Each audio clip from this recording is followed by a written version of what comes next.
FM. My name is Ijeoma Innocent, and these are the top stories. UK Foreign Secretary calls a missile attack a double defeat for Iran. US distances itself from retaliatory strikes on Iran. In Nigeria, Labour urges federal government to announce a new minimum wage on May 1st. And the EFCC accuses banks of complicity in humanitarian ministry fraud, recovers 32.7 billion naira and $445,000. And tension in Kano over Ganduje's arraignment. Details now. Thank you for staying with us. The World News at 12 begins on the foreign scene, where the UK Foreign Secretary David Cameron tells journalists that Iran suffered a double defeat after its attack on Israel failed and it showed its true nature to the world. Cameron called on Israel to be smart as well as tough as it considers its response to Saturday night's attack. He also insists the UK's air force are focused on ensuring a pause in fighting and getting aid into Gaza. The United Nations continues to warn that famine is imminent in parts of Gaza and has repeatedly called on Israel to allow adequate supplies of humanitarian aid into the region. UN Secretary General Antonio Guterres has said it is time for the war between Israel and Hamas in Gaza to step back from the brink. Tehran launched more than 300 projectiles at Israel in what it said was retaliation for a strike on its consulate in Syria. Still on the foreign scene, the White House has warned Israel that the U.S. will not participate in any retaliatory strikes on Iran, according to senior administration officials. Over 300 drones and missiles were fired at Israel overnight, which Iran said was in response to an April 1 strike on its consulate in Syria. Almost all weapons were shot down by Israeli, U.S. and allied forces before they reached their targets. Officials said Joe Biden urged Israel to consider its response carefully. Speaking to reporters on Sunday, a senior administration official said that Biden told Israeli Prime Minister Benjamin Netanyahu to think very carefully and strategically about how his forces replied to the unprecedented action, the first direct attack by Iran on the country. More than 80 drones and at least 6 ballistic missiles were downed by U.S. aircraft and vessels or by air defense forces over Iraq. On the home front, organized Labour comprising the Nigeria Labour Congress NLC and the Trade Union Congress TUC has asked the federal government to announce a new minimum wage on Workers' Day, May 1, 2024. The National Vice President of the TUC, Tommy Etim, stated this on Sunday in an interview. According to him, the announcement of the new minimum wage is one of Labour's expectations ahead of the 2024 Workers' Day. Speaking with journalists, Etim said there were lots of expectations, particularly since some of the newly initiated policies of government had continued to push more Nigerians into poverty. Etim said workers in the country were expectant of the new minimum wage, stating that Workers' Day is like Christmas Day for workers. You will recall that organized Labour had demanded 615,000 naira as the new minimum wage for workers in the country. An impeccable source who is an executive of organized Labour who did not want to be named by journalists said that the new wage of 615,000 naira monthly was reached after consultations by the NLC and the TUC. The source said the wage might still increase following the recent hike in electricity tariff. In a recent development, the Economic and Financial Crimes Commission EFCC said it has identified some banks that are complicit in the elaborate corruption perpetrated at the Ministry of Humanitarian Affairs, Disaster Management and Social Development. The commission said it is investigating a system of intricate web of fraudulent practices involving banks and their managing directors, as well as past and suspended officials of the Humanitarian Ministry. According to the statement issued by EFCC Head of Media and Publicity, Dele Oyewale, managing directors of the indicted banks have made useful statements to investigators digging into the infractions. The suspended minister of the ministry, Betta Edu, and her predecessor, Sadia Umar Farouk, among key serving and former officials that the EFCC has interrogated with respect to the allegations. The planned arraignment of former Kano State Governor Abdullahi Ganduje seems to have cast further divisions within the political class in the state.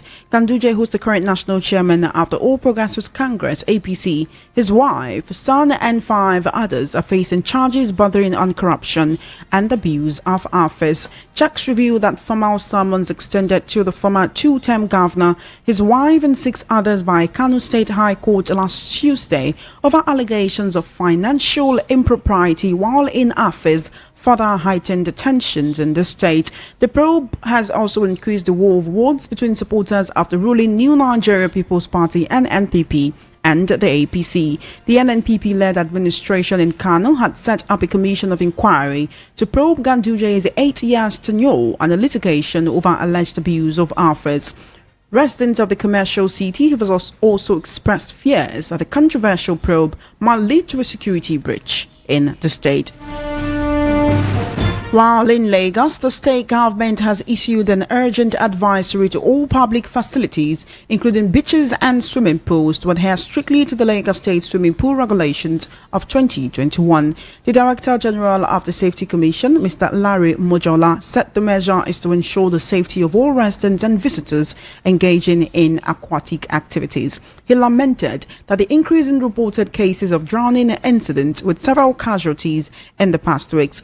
According to him, the unfortunate events have occurred across various locations, including hotels, swimming pools, beaches, and the lagoon. He declared that the Lagos State government is taking proactive steps to enforce these regulations and will not hesitate to apply penalties to any facility found in violation.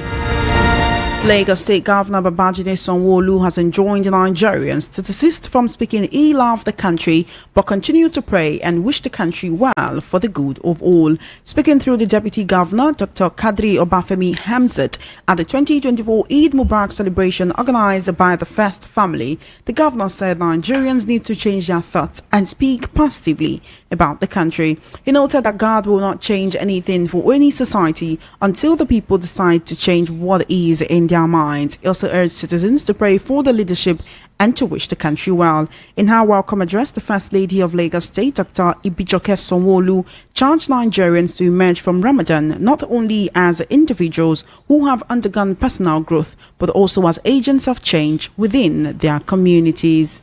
Well, now joining me to discuss issues on the world news at 12 this afternoon, I have Mr. Akin Fatike, Chartered Accountant, as well as political, public and national affairs analyst. It's always a pleasure to have you here, Mr. Fatike. Welcome to the world news at 12. The pleasure is mine, Chiroma. Good afternoon, and good afternoon to all our listeners. Thank you so much for joining me. Let's begin with organized labor, that is the NLC and the TUC, urging the federal government to announce a new minimum wage on May 1st, Workers' Day. They're saying, look, May 1st is Workers' Day. It's like Christmas Day for workers, and we need you to announce a new minimum wage by then. Not just that, right? Labor has submitted a 615,000 naira monthly minimum wage in a fresh proposal to the federal government. This was like yesterday. They're saying, look, you've removed the subsidy on electricity. People now have to pay more. So you know what? Pay us anything from 615,000 naira and above. Is this really reaching beyond? Is this going beyond? Is Labour going beyond their reach here for asking for such an exorbitant amount? And for not exorbitant for the work that they do, but based on what is already on ground, you know, what they've been receiving from 18 to 30,000 naira. You want to go all the way over 100, 200, or even 500,000 naira within this short frame of time. May 1st is about 2 weeks away.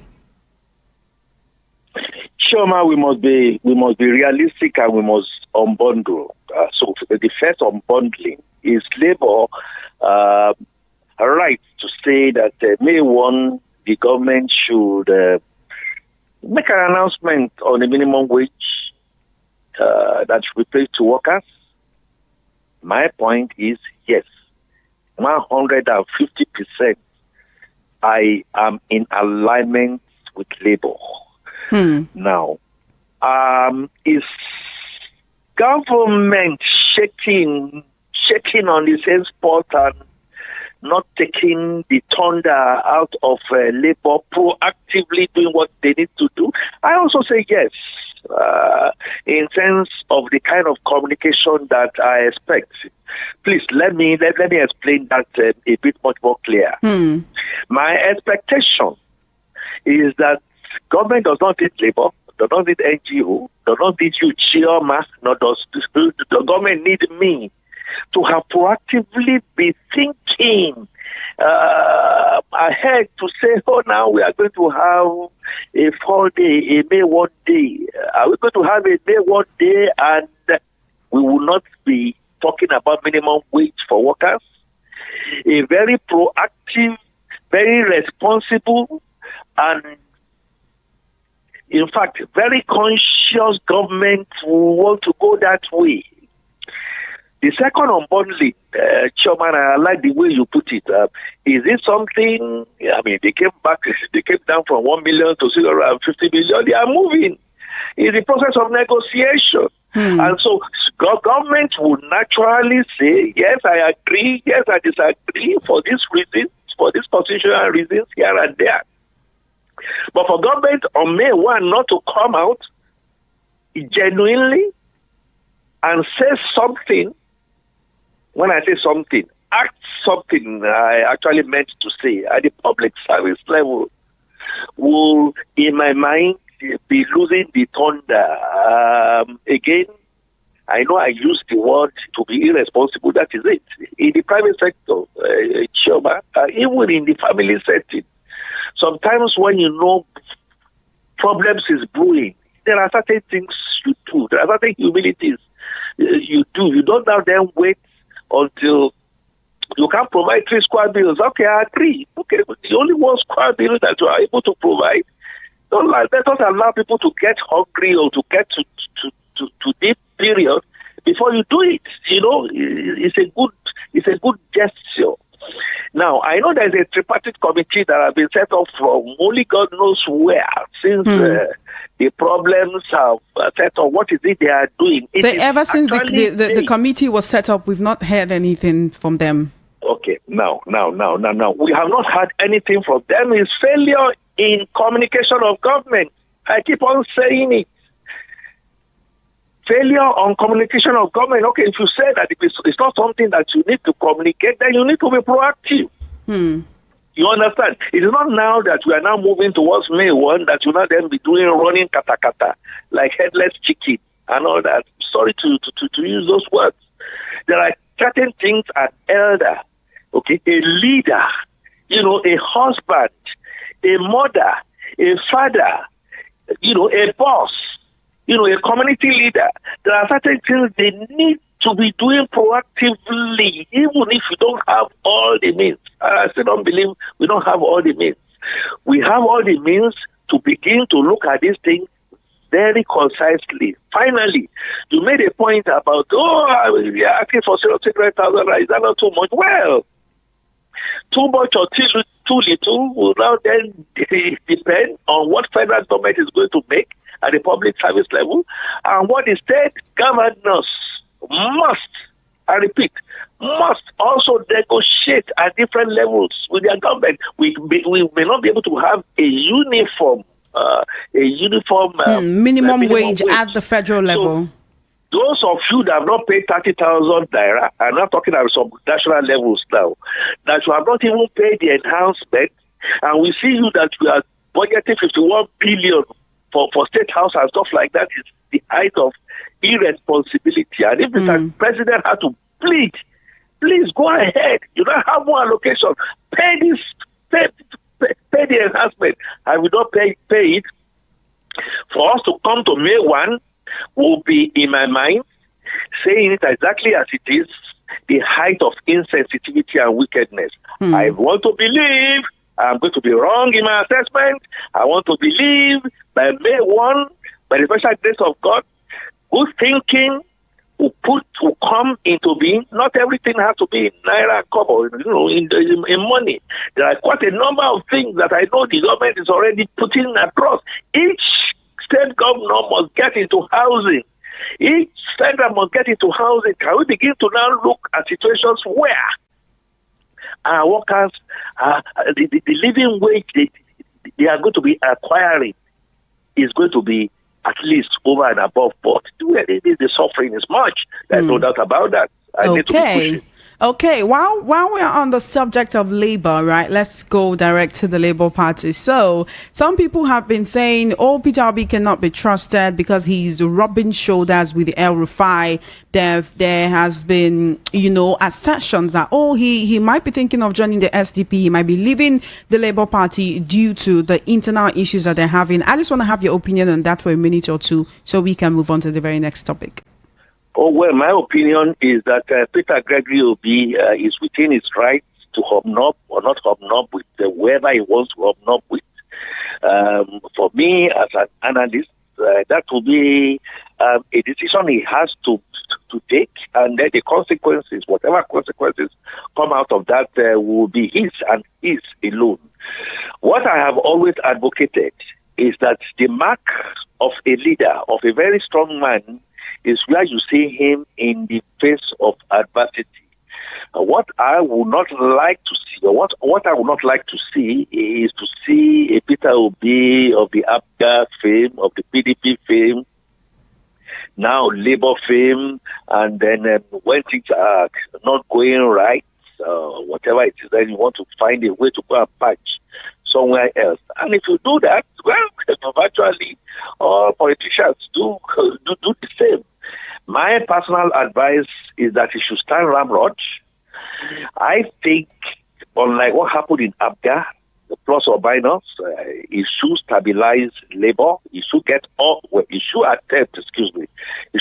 to get all parties together by influence.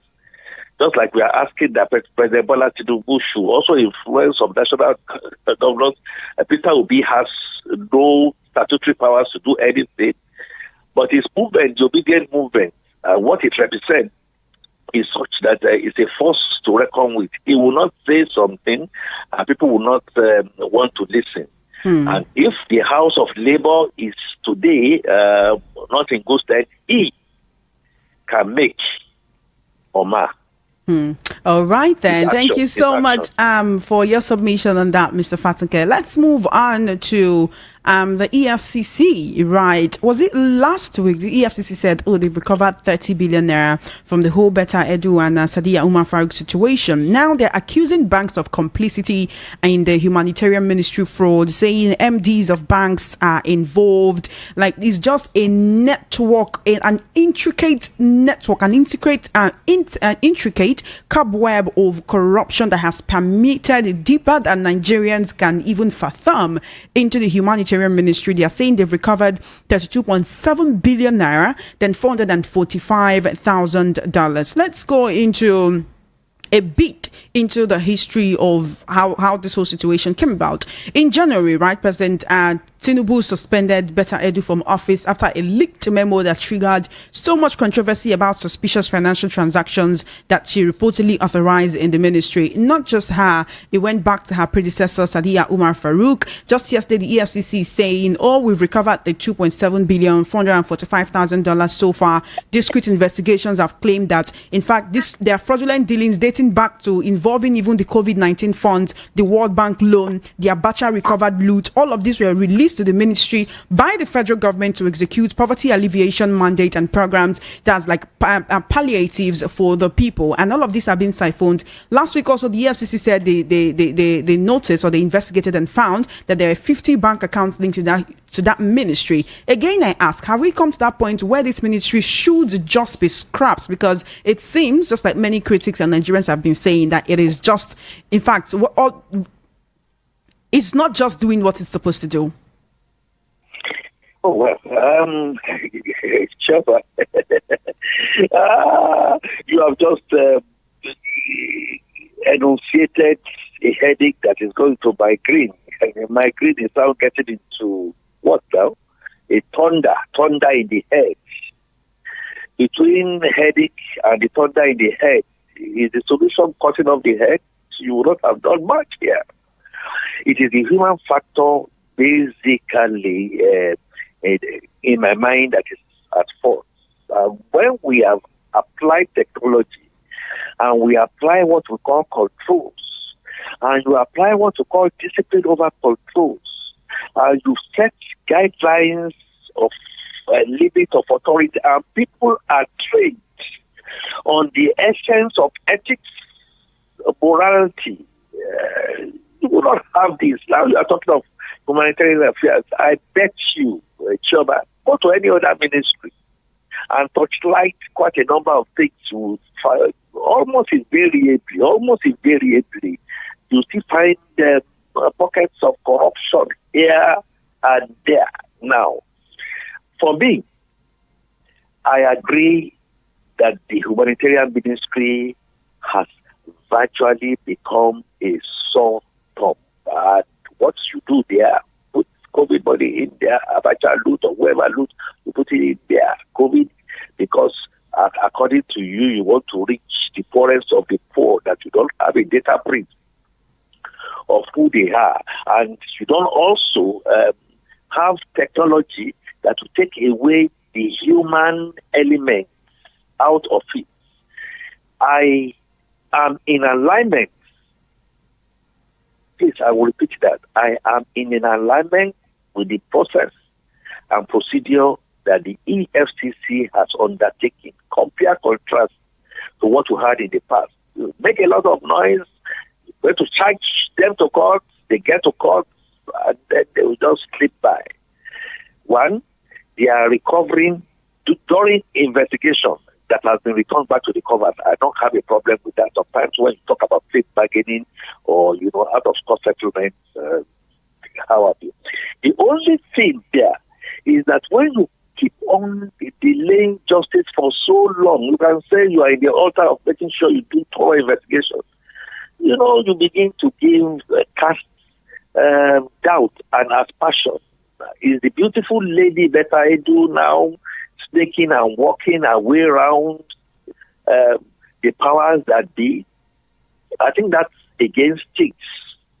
When you are seeing at a point, even when you have doubts, when you are seeing at a point that your sore thumb is not going to be one that you can put a wedding ring on, it would be crazy for you to say you want to go for a wedding and you want to stick that sore thumb so that the whole world can see on its semblance.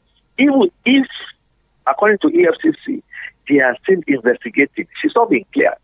Well, I'm talking about Beta Edu and That's what the EFCC said, that they've not cleared anyone. In fact, they are still conducting investigations. I am happy to hear that, because the news that initially came out is that she's cleared and she's going to walk back majestically back into the ministry. I don't expect that. I also expect, as I always say, that one of the things that we lack in this part of the world, people talk about corruption, talk about stealing, is the sense of shame. Whether you are elderly, whether you are a woman, whether you are a man, whether you are physically challenged here and there, if you've been indicted, even if the whole world out there says you are going to be the one that will be king, decency tells you that, wait a minute, I want to step back.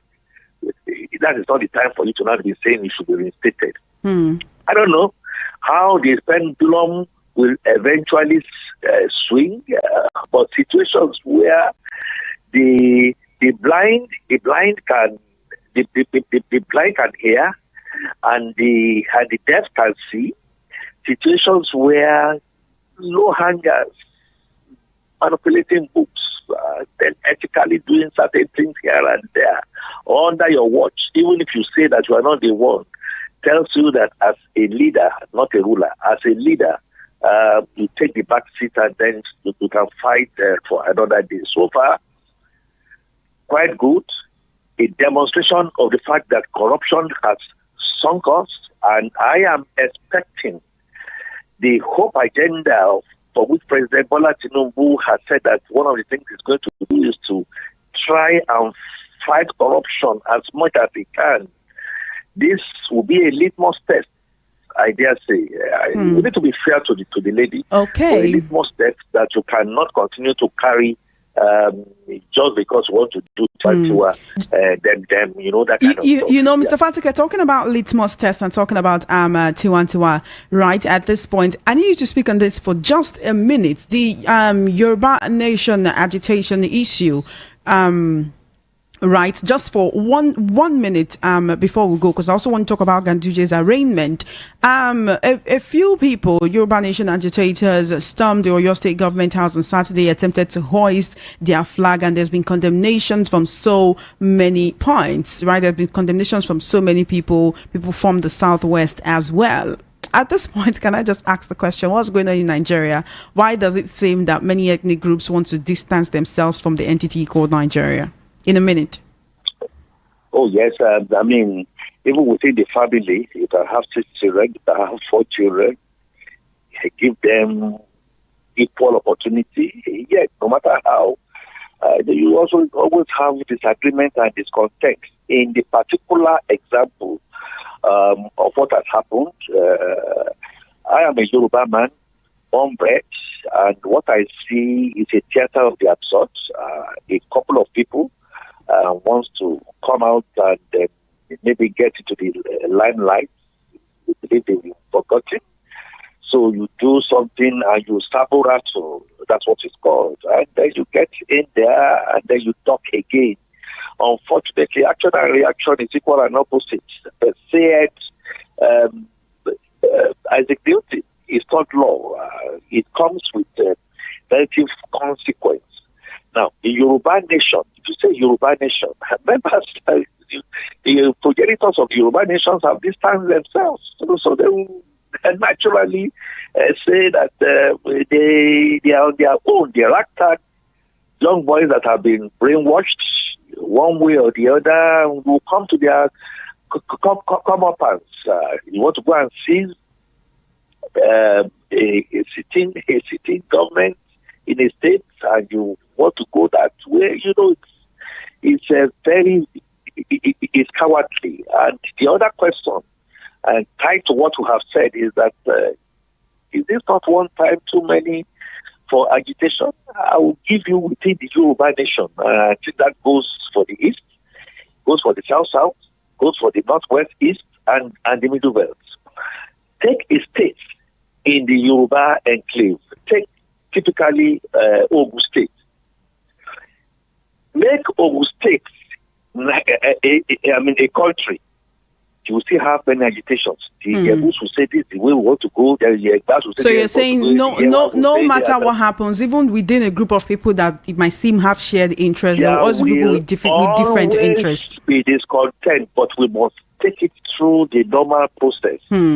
You either the normal process can come in either of two ways in a checkered history: the democratic process, or you go stage a coup. Okay. We hope that doesn't happen, Mr. Fatunke. We hope that doesn't happen. The way I am looking at it is that is their way of wanting to want to stage a coup in a very funny way, and it's all right. In a way that has been tackled. Mr. Fatunke, our time is fast spent. I really need to go. In 30 seconds, there's tension in Kano over Ganduje's arraignments. The NNPC-led state government wants to arraign him, his wife, his son, and 5 other people, saying his 8 years tenure was marred by abuse of office, corruption, and of course, we have the Gandola saga. In just 30 seconds, I want to hear your opinion on this because we need to go right about now.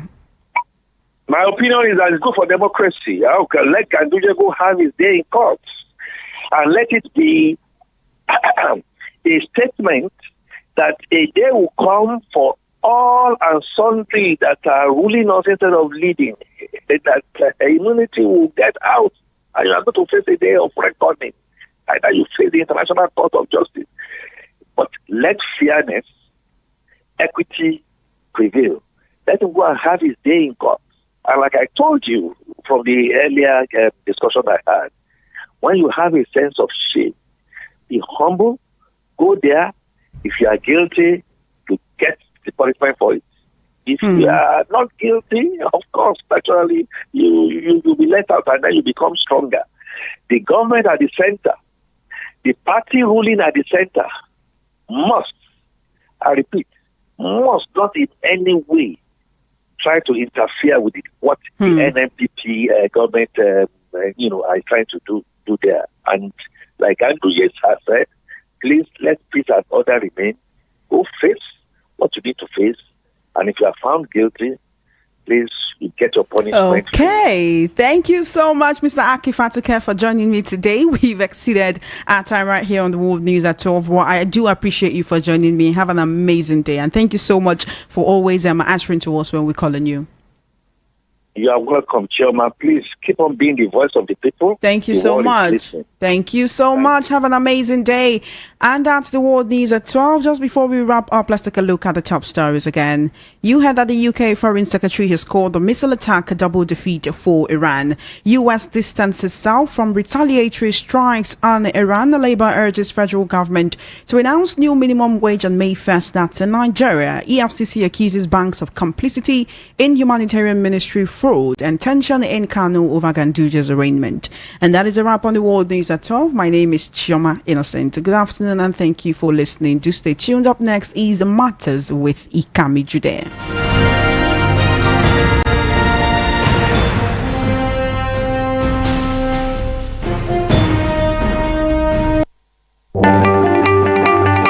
This is the station that gives you a voice. How can you be jubilating when judgment has not been given?